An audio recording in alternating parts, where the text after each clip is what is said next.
জীবনে এমন কি আছে যা আপনাকে অজান্তে শিখরে পৌঁছে দিতে পারে বা আপনার পতনও ঘটাতে পারে? সঙ্গতি। যদি আপনি কোনো শ্রেষ্ঠ ব্যক্তির সঙ্গ লাভ করেন, তাহলে তার শুভ চিন্তা, তার গুণ, তার স্বভাব আপনার মধ্যে চলে আসবে। আপনি আরো শ্রেষ্ঠ হয়ে উঠবেন। আবার সেখানেই যদি আপনি কোনো দুষ্ট ব্যক্তির সঙ্গতি লাভ করেন, কোনো খারাপ মানুষের সঙ্গতি লাভ করেন, তাহলে আপনার শুভ চিন্তা, আপনার গুণ, তা যে কখন আপনার থেকে কেড়ে নেওয়া হবে সেটা আপনি জানতেও পারবেন না। দেখুন, এই সঙ্গতি হলো অত্যন্ত গুরুত্বপূর্ণ। এই সঙ্গতি আপনার নিয়তি নির্ধারণ করে। আপনাকে উদাহরণ দিলে, বৃষ্টির ফোঁটাকে দেখুন। যদি কোনো ফোঁটা গাছের পাতায় এসে পড়ে, তাহলে তা জীবন দান করতে পারে। যদি এমন কোনো ফোঁটা সাপের মুখে এসে পড়ে, তাহলে তা বিষে পরিণত হয়। যেমন সঙ্গ, তেমন নিয়তি। এবার দুর্ভাগ্যের বিষয় হলো এটাই যে বর্ষার ফোঁটা নির্ধারণ করতে পারে না সে কোথায় পড়তে চায়। তার নির্বাচনের ক্ষমতা নেই। কিন্তু আপনি, আপনার কাছে তো বিবেক আছে, আপনি ভাবতে পারেন, চিন্তা করতে পারেন। তাহলে আপনি ভাবুন, আপনি কি এমন সঙ্গ চান যা শ্রেষ্ঠ, নাকি এমন সঙ্গ চান যা অশুভ? নির্বাচন আপনারই। শ্রেষ্ঠ সঙ্গ বাছুন আর আমার সাথে ভালোবেসে বলুন, রাধা রাধা। আমাদের জীবনে অত্যন্ত গুরুত্বপূর্ণ একটা আশা বসবাস করে, বিশ্বাসের রূপে। বিশ্বাস যা আমরা ঈশ্বরের ওপর করি, ভাগ্য, প্রারব্ধের ওপর করি, নিয়তির ওপর করি। যখনই ভালো কিছু হয় আমরা বলি এ হলো ঈশ্বরের দয়া। যখন খারাপ কিছু হয় আমরা বলি এ হলো ঈশ্বরের মায়া। কখনো ঈশ্বর বা ভাগ্য বা প্রারব্ধ বা নিয়তি। আপনি নিজে কোথায় তা কখনো ভেবেছেন? আপনি বিশ্বাস করছেন ঈশ্বরের উপর, প্রারব্ধের উপর, কখনো নিজের উপর করেছেন? আমি আপনাকে একটা সহজ কথা বলি, যদি আপনি ঈশ্বরের উপর বিশ্বাস রাখেন, শুধুই ঈশ্বরের উপর বিশ্বাস, তাহলে আপনি সেটাই পাবেন যেটা আপনার ভাগ্যে লেখা রয়েছে। কিন্তু যদি আপনি নিজের উপর বিশ্বাস রাখেন, আত্মবিশ্বাস রাখতে শেখেন, তাহলে ঈশ্বর আর নিয়তি দুজনে মিলে আপনার ভাগ্যে সেটাই লিখবে যা আপনি চাইছেন। তাই মনে রাখবেন, সাফল্যের পথ হলো এই বিশ্বাস। নিজের আত্মবিশ্বাসকে ধরে রাখতে শিখুন। দেখবেন আত্মা প্রসন্নতায় ভরে উঠবে।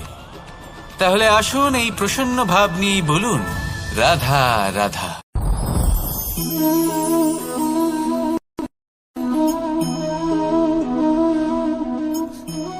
মুক্ত। এই মুক্তই সবাইকে মোহিত করে দেয়, নিজের দিকে আকর্ষিত করে। অত্যন্ত সুন্দর, গোল, শুভ্র। মুক্ত দ্বারা নির্মিত আভূষণ, তা হয়তো সে মুকুটই হোক বা কোনো স্ত্রীর অলংকার, তাকে আরো সুন্দর করে তোলে, তাকে আরো সুন্দর দেখতে লাগে। এবার এই মুক্তকে এত সুন্দর দেখার জন্য কত কষ্ট সহ্য করতে হয় তা কি কখনো আপনি ভেবেছেন? এই মুক্ত ঝিনুক থেকে বের করা হয়। ঝিনুক যা কিনা সমুদ্রের তলদেশে থাকে। ওকে কত কষ্ট সহ্য করতে হয়, জলের চাপ সহ্য করতে হয়, সমুদ্রের স্রোত সহ্য করতে হয়। এই ঝিনুককে এত কষ্ট সহ্য করতে হয়, এই মুক্তকে এত কষ্ট সহ্য করতে হয়, তারপরে এর রূপ এত সুন্দর হয়। যদি আপনিও আপনার পরিশ্রমের সৌন্দর্য, নিজের পরাক্রমের সৌন্দর্য এই সংসারে প্রকাশিত করতে চান, তাহলে আপনাকেও কষ্ট সহ্য করতেই হবে। তাই জীবনে যখনই সংকট আসবে, বিপদ আসবে, সমস্যা আসবে, তখন একে সুযোগ হিসেবে গ্রহণ করুন। কারণ এই বিপদের সাথেই লড়াই করে আপনি মুক্তর মতোই পরিশুদ্ধ হয়ে উঠবেন। তাহলে আসুন আর আমার সাথে ভালোবেসে বলুন, রাধা রাধা। আপনি কি জানেন আপনার জীবনে আপনার আসল জীবনসাথী কে হন? মাতা পিতা, ভাই বোন, স্বামী স্ত্রী? না, আপনার আসল জীবনসাথী হল আপনার শরীর। সেই শরীর যার দিকে আপনি কখনো নজরই দেন না, ঠিক কিনা? এবার যে মানুষ এই রহস্য বুঝতে পারেন তার জীবন এমনি শুভ হয়ে যায়। আপনি নিজেই দেখুন না, সে সংসারের মঙ্গলই করা হোক বা সত্যের রক্ষা করা হোক, তা সে শত্রুর সাথে যুদ্ধ করা হোক বা মিত্রকে রক্ষা করা হোক, এই শরীরই তো কাজে আসে। তপস্যাতে, বলিদানে, পরিশ্রমে এই শরীরই হলো আধার, ঠিক কিনা? তাই আমাদের কর্তব্য হলো যে আমরা যেন নিজের শরীরের যত্ন নিই। আমরা কি খাই, আমাদের কি খাওয়া উচিত, এটা যেন বুঝি। কোনটা সুপাচ্য আর কোনটা নয়, এটা যেন বুঝি। কারণ যেমন হবে অন্ন, মনও তেমনই হবে। যত ভালো অন্ন তত ভালো মন। আর সুস্থ শরীর হলো সুস্থ মনের আধার, এ কথা অবশ্যই মনে রাখবেন। আর যদি মন সুস্থ থাকে তাহলে সকল শুভ উদ্দেশ্য পূর্ণ হবে। তাহলে আসুন আর আমার সাথে ভালোবেসে বলুন, রাধা রাধা। কথায় আছে যে দৃষ্টি অত্যন্ত কঠোর হয়, অত্যন্ত শক্তিশালীও হয়। কথায় আছে যে কারোর উপর যদি কুদৃষ্টি পড়ে তাহলে তার বিনাশ কেউ আটকাতে পারে না। এই যে কুদৃষ্টি, এর উপাচারও আমাদের কাছে রয়েছে। যখন আমরা বাড়ি নির্মাণ করি তখন একটা কালো মুখোশ লাগাই, যাকে রক্ষা কবচ মনে করা হয়, কুদৃষ্টি থেকে বাঁচার জন্য। যখনই কোনো বাচ্চা বাইরে যায় তখন তার মাথায় আমরা একটা কাজলের টিপ পরিয়ে দিই, কুদৃষ্টি থেকে বাঁচার জন্য। অর্থাৎ এই সংসারে কুদৃষ্টি থেকে বাঁচার উপাচার রয়েছে। উপাচার যদি কিছুর না থেকে থাকে তাহলে তা হলো দৃষ্টিভঙ্গির। যদি আপনার দৃষ্টিভঙ্গি অনুচিত হয় তাহলে আপনার পতন কেউ আটকাতে পারবে না।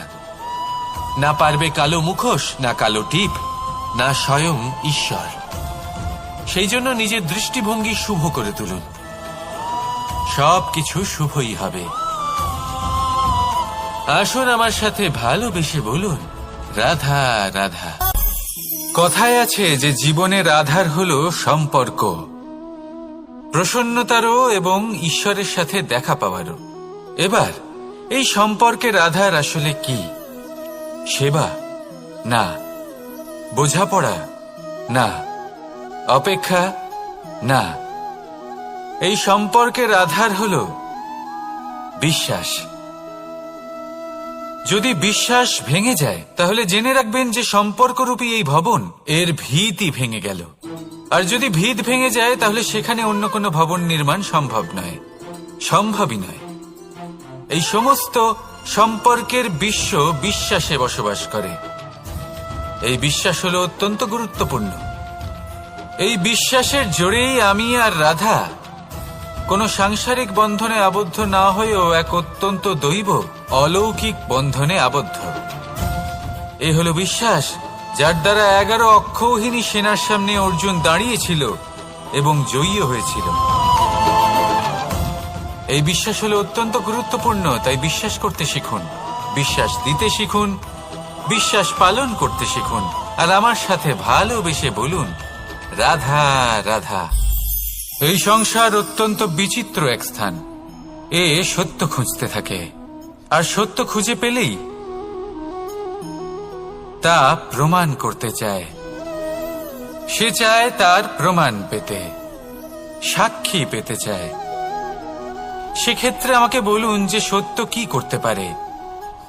সেই ব্যক্তি যে সত্যকে ধরে আছে সে কি করবে? কিছুই নয়। কিছু করার প্রয়োজনই নেই, শুধু তাতে টিকে থাকতে হবে, সেই হিমালয়ের মতো যা আজ পর্যন্ত টিকে রয়েছে। যদি আপনি সত্যবাদী হন তাহলে আপনার কিচ্ছু প্রমাণ করার কোনো প্রয়োজন নেই। যদি প্রয়োজন থাকে তাহলে সত্যের সাথে টিকে থাকার। এই সময় নিজে সাক্ষী হবে, নিজে প্রমাণ দেবে। এই নিয়তি স্বয়ং প্রমাণিত করবে যে আপনি সত্যবাদী ছিলেন, আপনি সত্যের পথে ছিলেন।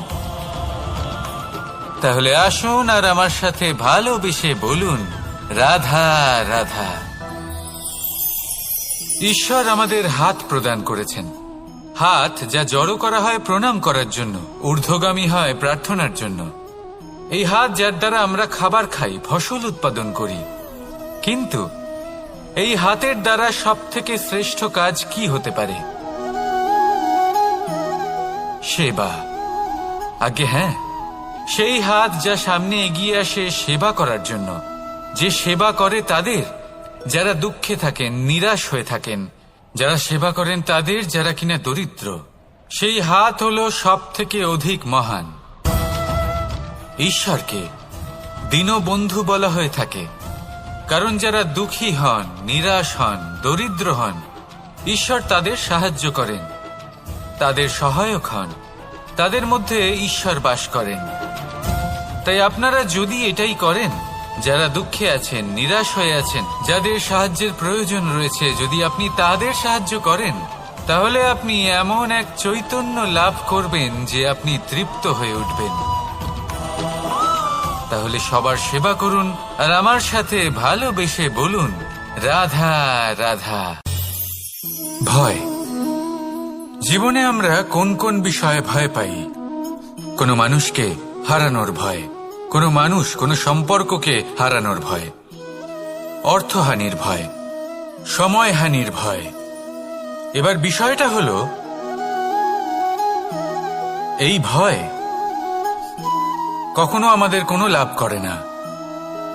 এটা সবসময় আমাদের পিছনে ঠেলে আর নিচু স্তরে নামিয়ে দেয়, কখনোই আমাদের উত্থানের কারণ হয় না।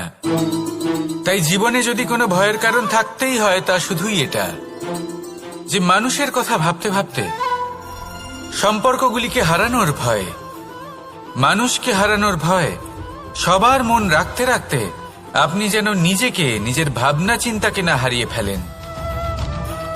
যদি এরকম হয়, যদি সকলের মন রাখতে রাখতে আপনি নিজেই নিজেকে হারিয়ে ফেলেন, নিজের ভাবনা, নিজের লক্ষ্য, নিজের মন্তব্যকে হারিয়ে ফেলেন, তাহলে সংসারে যতই যাই হয়ে যাক না কেন, প্রসন্নতা লাভ করবেন না। তাই রক্ষা তাকেই করুন যে আপনাকে রক্ষা করে, আপনার মানসিকতা, আপনার ব্যক্তিত্ব, আপনার লক্ষ্যকে রক্ষা করে। আর যদি কোনো বিষয় ভীত হতে হয়, তবে আপনি যেন নিজের উদ্দেশ্যের থেকে দূরে না চলে যান। তাহলে আসুন আর আমার সাথে ভালোবেসে বলুন, রাধা রাধা। সময় একটু একটু করে কেটে যায়, একটু একটু করে নিকটে আসে। খুব অদ্ভুত ব্যাপার। এই সময় প্রতিকূল হলেও একটু একটু করে কেটে যায়। এই সময় যদি ভালো হয়, তাহলে একটু একটু করে নিকটে আসে। অনুচিত তখনই হয় যখন আমরা নিজেদের অসফলতার জন্য সময়কে দোষ দিই, কিন্তু আসলে তেমনটা হয় না। আপনার পরিশ্রম আর প্রয়াস দ্বারাই আপনি সাফল্য লাভ করবেন, সময়ের দ্বারা নয়। যদি এই সাফল্য একটা সুন্দর ভবন হয়, তাহলে সময় হলো তার দেওয়ালের রং, যা সময়ের সাথে বদলাবে, সময়ের সাথে ফিকেও হয়ে যাবে। কিন্তু সাফল্যের এই ভবন আপনাকেই নির্মাণ করতে হবে, আপনার পরিশ্রমের ইট দ্বারা এবং প্রয়াসের চুনসুরকি দ্বারা। তাই পরিশ্রম আর প্রয়াস করতে থাকুন, সাফল্য আপনি অবশ্যই পাবেন। সময় যদি আজ ভালো না হয়, তাহলে কাল অবশ্যই হবে। প্রয়াস করতে থাকুন আর আমার সাথে ভালোবেসে বলুন, রাধা রাধা। এ হলো গোলাপ ফুল। একে আমরা সকলেই চিনি। সমগ্র সংসার ভালোবাসে এই পুষ্পকে। এই ফুল দেখতেও সুন্দর। সবথেকে বেশি গুরুত্বপূর্ণ কথা হলো এর সুগন্ধ, যা দূর দূরান্ত থেকে ব্যক্তিদেরকে আকৃষ্ট করে। এই সুন্দর পুষ্প একটু মন দিয়ে দেখলেই দেখা যায় এর নিচে কাঁটা রয়েছে। এই সংসার বলে, এ প্রকৃতির কেমন রচনা, এত কোমল পুষ্প, এটা কি তীক্ষ্ণ কাঁটা সহ প্রস্ফুটিত হয়? এটাই হলো জীবনের সত্য। আমাদের অন্তরের সদ্গুণ, সেগুলিও এই ফুলের মতোই সুন্দর। সংসার এর সৌন্দর্য দেখতে পায়, এর সুগন্ধ চতুর্দিকে ছড়িয়ে পড়ে। কিন্তু এই সদ্গুণ জাগ্রত করে তোলার জন্য কঠোর পরিশ্রম করতে হয়, প্রতিনিয়ত চেষ্টা করে যেতে হয়। তাই জন্য যদি আপনি জানেন আপনার পথ উচিত, কিন্তু তা কাঁটায় পরিপূর্ণ, তাহলে থামবেন না, চলতে থাকুন। একবার যদি অন্তরের সদ্গুণ জাগ্রত হয়, তাহলে এই সংসার এর সৌন্দর্য দেখবে, আর সুগন্ধে আকর্ষিত হয়ে আপনার কাছে আসবে। এই মন, এই জীবন প্রসন্ন হয়ে বলবে, রাধা রাধা।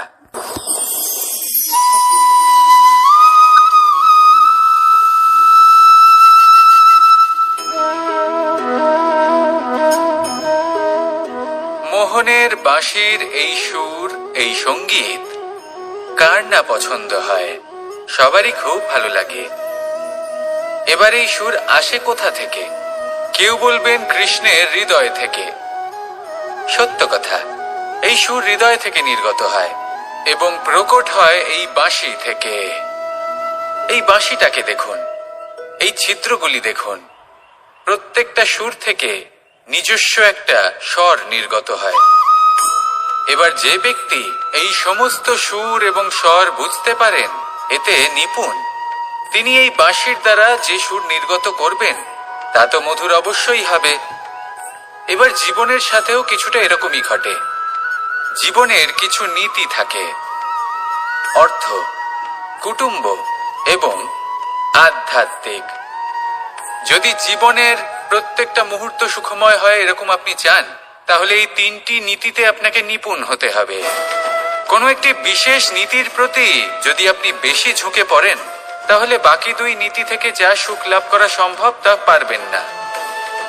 ধন অর্জন করতে হবে পরিবারের জন্য, পরিবারের সুখ মনের শান্তির জন্য, মনে শান্তির প্রয়োজন মনের শুদ্ধতার জন্য। যখন এই মন শুদ্ধ হবে, জীবন শুদ্ধ হবে, পবিত্র হবে, সুন্দর হবে এবং ভালোবেসে বলবে, রাধা রাধা। যত শক্তিশালী এই মন, তত সারথি শক্তিহীন হয়, দুর্বল হয়। তাহলে এই রথের কি হবে?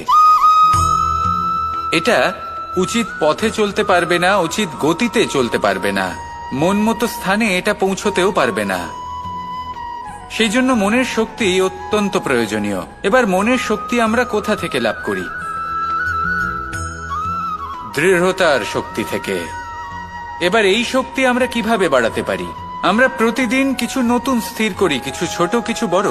আর যেই আমরা নতুন কিছু পূর্ণ করি, আমাদের মনের শক্তি বেড়ে যায়। আর যদি পূর্ণ না করতে পারি, মনের শক্তি কমে যায়।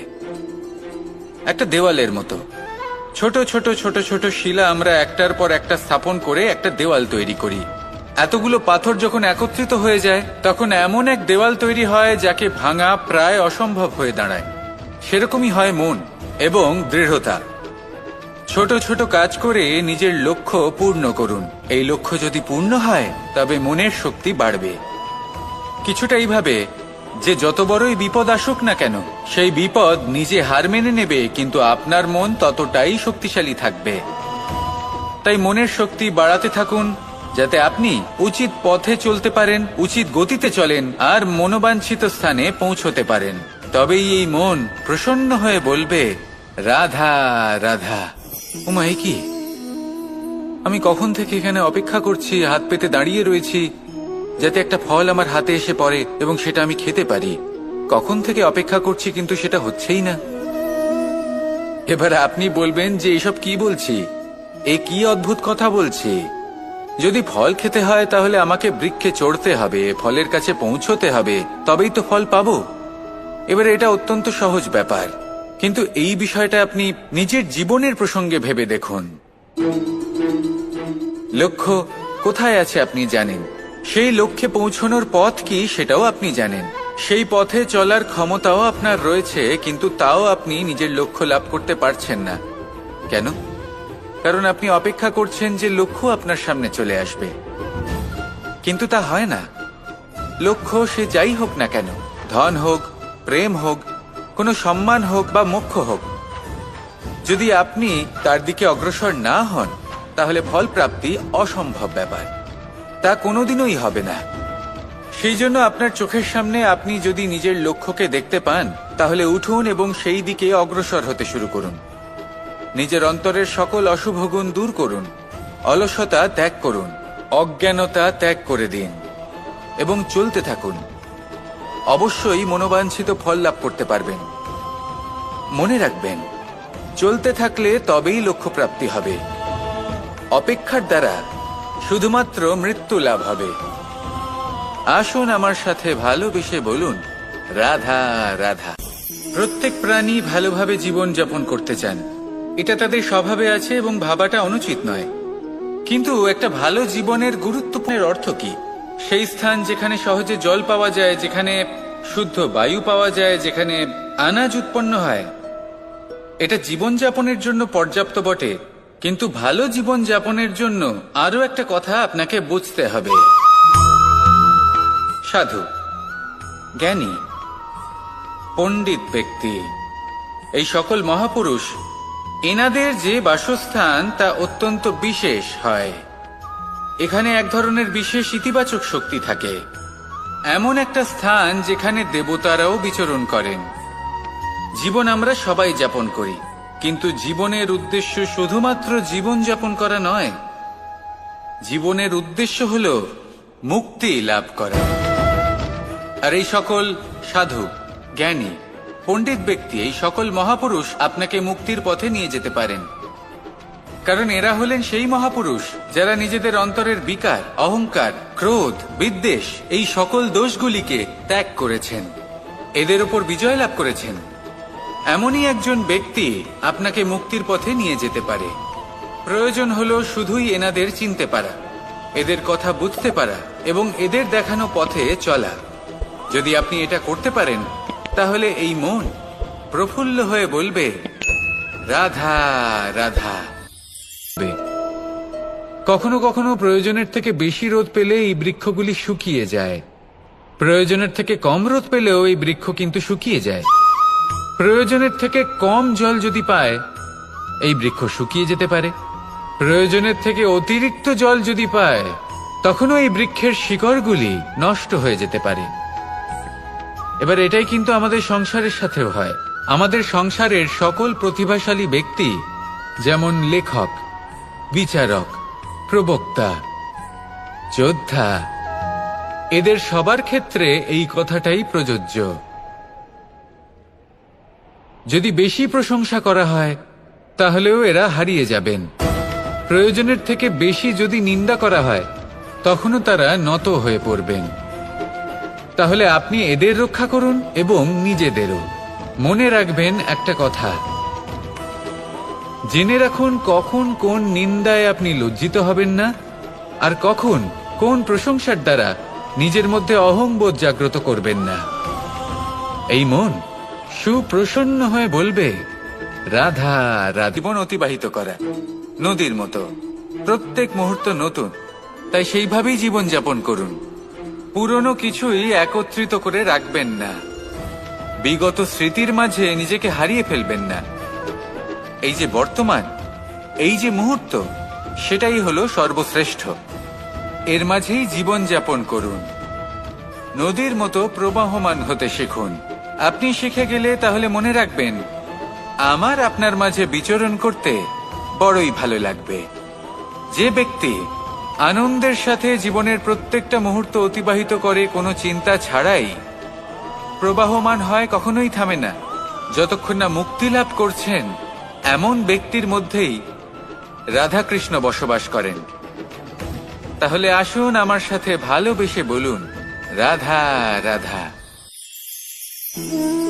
সূর্যের প্রকাশ, অন্ধকারকে দূর করে দেওয়া সেই মহানায়ক। এই সূর্যের প্রকাশ যখন পৃথিবীতে এসে পৌঁছয়, কি হয়? এই পৃথিবী জেগে ওঠে, প্রত্যেক প্রাণী জেগে ওঠে, মানুষ জেগে ওঠে, নিজের কর্ম করেন, জীবন যা প্রকাশের। এবার এই প্রকাশ যে সূর্যের থেকে পাই, তিনি কি করেন? তিনি নিজেকে জ্বালান আমাদের জীবন প্রদান করার জন্য। প্রত্যেকটা মুহূর্ত তিনি তাপ সহ্য করেন, আমরা যাতে সেই প্রকাশ লাভ করি। এটাই হলো জীবনের সারমর্ম। যদি আপনিও এই সংসারে প্রকাশ ছড়িয়ে দিতে চান, তাহলে আপনাকেও তপ্ত হতে হবে, নিজে জ্বলতে হবে, সেই কর্ম করতে হবে যেটা কঠিন হতে পারে কিন্তু আসলে শ্রেষ্ঠ। তবেই এই সংসারের সেবা করতে পারবেন, সংসারকে পথ দেখাতে পারবেন। নিজের অন্তরের প্রকাশ জাগ্রত করুন, তবেই সেই সকল ব্যক্তি যারা পাপের অন্ধকারে নিমজ্জিত হয়ে আছেন, তারা জাগ্রত হবেন। সেই সকল ব্যক্তিকে জাগিয়ে তুলুন, প্রেরিত করে তুলুন সুখী হওয়ার জন্য যারা সুখী হতে পারছেন না। সেই সকলকে প্রেরিত করুন সাফল্য লাভের যারা সফল হতে পারছেন না। নিজের অন্তরের সূর্যকে জাগ্রত করুন, চারিদিকে শুধু প্রকাশই প্রকাশ হবে, জীবনই জীবন থাকবে, আনন্দই আনন্দ থাকবে, আর এই মন বারবার প্রসন্ন চিত্তে বলে উঠবে, রাধা রাধা। আজ আমরা দুই ধরনের ব্যক্তির বিষয়ে কথা বলবো। প্রথম জন হলেন যে প্রয়োজনের থেকে অনেক বেশি পরিমাণ ধন উপার্জন করে থাকেন। তার কাছে ততটা ধন থাকে যতটা তার প্রয়োজনও নেই, তারপরেও আরো ধন উপার্জন করতে চেষ্টা করতে থাকেন। সকল সম্ভব চেষ্টা করেন, সকল সম্ভব কর্ম করেন, তা সে উচিত কর্ম হোক বা অনুচিত, তাতে তাদের কিছুই যায় আসে না। তারা শুধুই এই সংসারের সকল সুখ ভোগ করতে চান, সকল স্বাচ্ছন্দ্য লাভ করতে চান। আজীবন তারা প্রচেষ্টাই করতে থাকেন। এবার এই করতে গিয়ে তারা ভারাক্রান্ত হয়ে সমস্যার সম্মুখীন হন। এনাদের সমগ্র জীবন এই চেষ্টাতেই চলে যায়, জীবন যাপন করার বদলে। অন্যদিকে আরেকজন ব্যক্তি যিনি জানেন তার প্রয়োজন কতটুকু, আর শুধুমাত্র সেই পরিমাণ ধন অর্জন করেন, তার থেকে বেশি একটুও নয়। উনি যদি দুবেলা খেতে পান, মাথা গোজার ঠাঁই পেয়ে যান, সেটাই পর্যাপ্ত। তাতেই তিনি আনন্দে জীবন যাপন। যে আপনি কখন আর কোথায় সন্তুষ্টি লাভ করবেন, কত কিছু লাভ করার পরে সন্তুষ্ট হবেন, এই উত্তর আপনি মন থেকে পাবেন। এই সমাজের চাহিদায় জড়িয়ে নিজেকে বিভ্রান্ত করবেন না। নিজের অন্তরের এই মিথ্যে অহংবোধকে প্রশ্রয় দিতে গিয়ে যদি আপনি এরকম প্রয়াস করতে থাকেন, তাহলে জীবনযাপন কখন করবেন? থেমে যান, শান্ত হয়ে যান, নিজের অন্তর মনে নিমজ্জিত হয়ে দেখুন যে সন্তুষ্টি কোথায়। এই সন্তুষ্টি লাভ করুন। এই মন প্রসন্ন হয়ে বলবে, রাধা রাধা। ক্ষমা একটা অত্যন্ত সুন্দর শব্দ, আমার খুব প্রিয় শব্দ, কিন্তু এই ক্ষমা কখন আর কিভাবে প্রয়োগ করতে হবে সেটা বোঝা প্রয়োজনীয়। এক, যদি আপনি কোনো অন্যায় করেন আর ক্ষমা না চান, ক্ষমা প্রার্থনা না করেন, ক্ষমা চাওয়া থেকে এড়িয়ে যান, তাহলে তাতে আপনারই ক্ষতি হবে। কিভাবে? ক্ষমা না চাইলে মনের মধ্যে অহংকার জাগ্রত হয়, আর অহংকার তো প্রকৃত অর্থে আমাদের ক্ষতিই করে।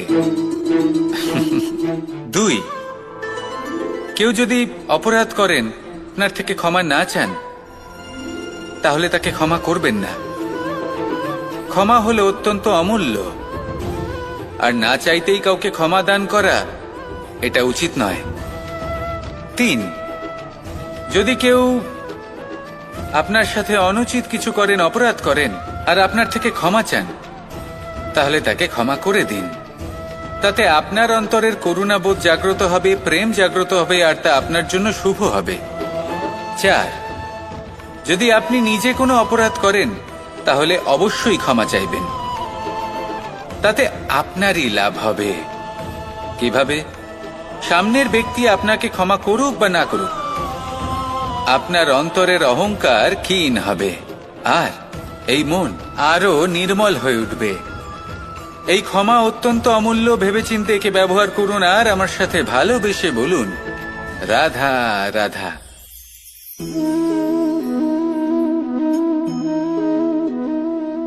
ভোজনের দ্বারাই শরীর পুষ্টি লাভ করে।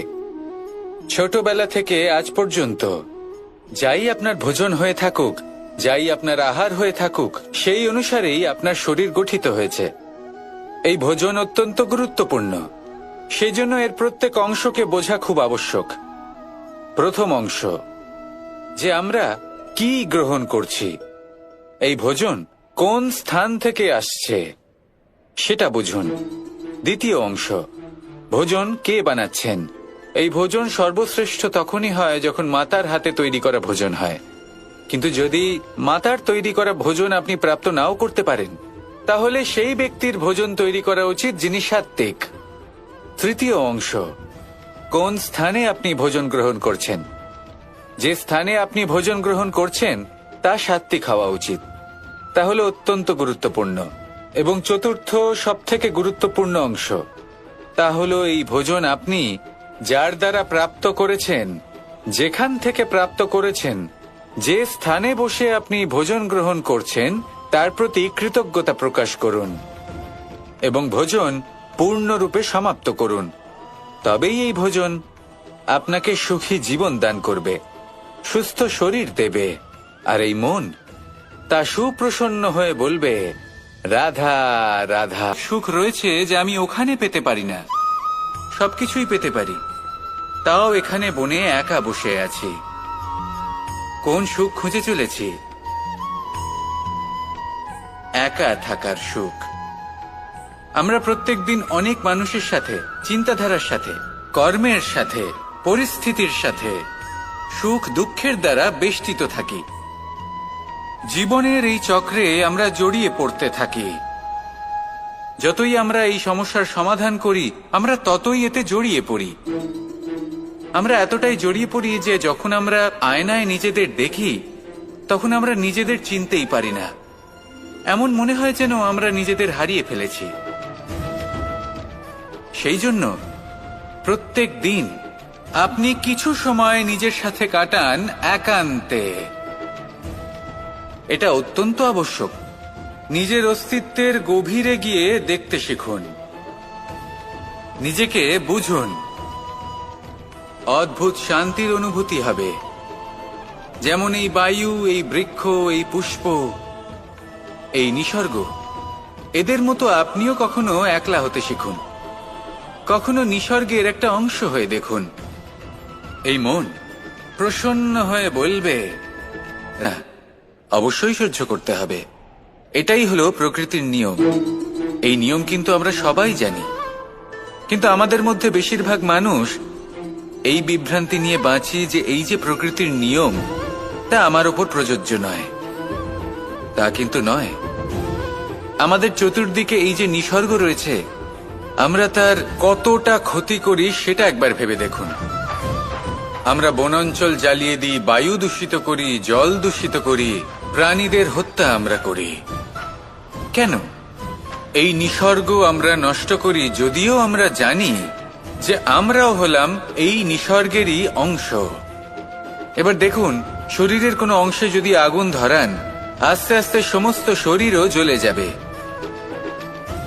সেইভাবেই নিসর্গ যদি নষ্ট হয়ে যায়, তাহলে মনুষ্য জাতিও নষ্ট হয়ে যাবে।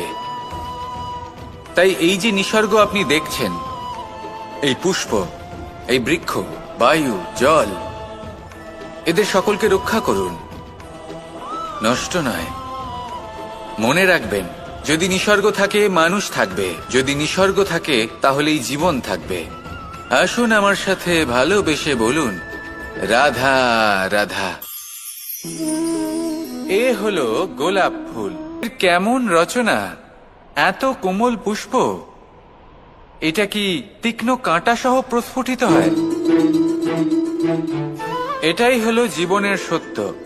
আমাদের অন্তরের সদ্গুণ, সেগুলিও এই ফুলের মতোই সুন্দর। সংসারের সৌন্দর্য দেখতে পায়, এর সুগন্ধ চতুর্দিকে ছড়িয়ে পড়ে। কিন্তু এই সদ্গুণ জাগ্রত করে তোলার জন্য কঠোর পরিশ্রম করতে হয়, প্রতিনিয়ত চেষ্টা করে যেতে হয়। তাই জন্য যদি আপনি জানেন আপনার পথ উচিত, কিন্তু তা কাঁটায় পরিপূর্ণ, তাহলে থামবেন না, চলতে থাকুন। একবার যদি অন্তরের সদ্গুণ জাগ্রত হয়, তাহলে এই সংসার এই সৌন্দর্য দেখবে আর সুগন্ধে আকর্ষিত হয়ে আপনার কাছে আসবে। এই মন, এই জীবন প্রসন্ন হয়ে বলবে, রাধা রাধা।